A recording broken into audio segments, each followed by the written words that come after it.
If I am to ask you, brother, is your marriage, the atmosphere in your home, is it now better than you're married, spiritually speaking, or is worse? If it is worse, you're going to answer. Do you pray the way you used to pray? Better? Do you sing the way you used to sing? Better? Do you study the Bible more? Do you love God more? Do you love her more? Is she precious to you? Does she even know your PIN for your bank account? Does she even know how much money you have? Or this rhetoric of saying we are one, it's just an empty, founded rhetoric. Are you really one? Okay, what if you are hit by a stroke and you don't know what happens, and you have millions of dollars or hundreds of thousands on the account, and they need money in the hospital, and your wife can't get access to the money? The money is there, your wife can't access it. You are an idiot. And some of you women, you are also the problem of idiocracy in the family. Because the moment the husband gives you the PIN, you'll keep going to the bank and stealing the money just to buy this, buy that, buy this. Where is the trust? Listen to this. If you can't trust one another, if you can't create that atmosphere of trust, how do you think you are going to trust God? If you can't trust this person. Just like the Bible says, how do you say you love God whom you have never seen, and you can't love this one whom you see? Prayers hindered. Let me give you the final verse here, final scriptures here. You come to the book of Malachi chapter 2.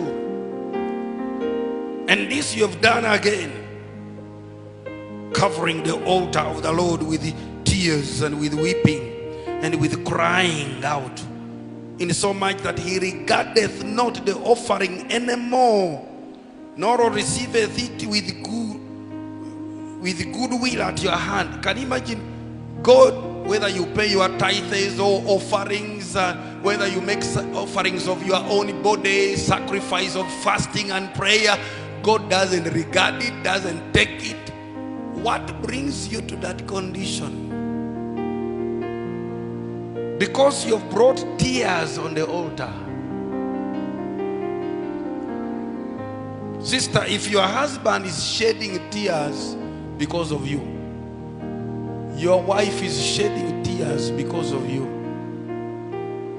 God accepts no offering, no sacrifice, no fasting, no prayer, no nothing. Because somebody is crying because of you. And how many times do sisters flood the altar, shedding tears because of the mistreatment, the betrayal of the trust? Maybe you even missed her, made her miss a better man. And sometimes they said all things. And she's now left hanging and she's crying. She's saying, God, I thought it was you. I thought this was your son. I thought he was a believer in the church. I kept myself a virgin. I kept myself praying and saying, God, I don't want to marry in the world. I want to marry a son of God. And here is a son of God who is showing is a devil. What happened? On the altar, you've caused it, tears to pour on the altar. And what is going to happen? Let's see. God will not receive any prayer, any sacrifice, any tithes. You will pay whatever you want to pay. You are wasting your time. You will fast how many days you fast. That's why problems you fast, they don't go. These are some of the bewitching things. We bewitch ourselves. We fail ourselves. And we blame the devil. Sometimes the devil is innocent.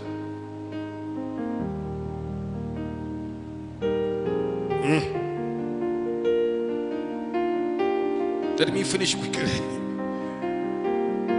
Yet you say, wherefore? Oh, why? Because the Lord, now he brings the reason. the Lord has been witness between thee and the wife of thy youth, against whom thou hast dealt treacherously, yet she is thy companion and the wife of thy covenant. The Lord was witness. And now the marriage that the Lord witnessed is bedeviled by weevils of betrayal, abuse, reject, abandonment, no love, no affection. Leave me alone. Don't touch me. I'm not going to eat your food.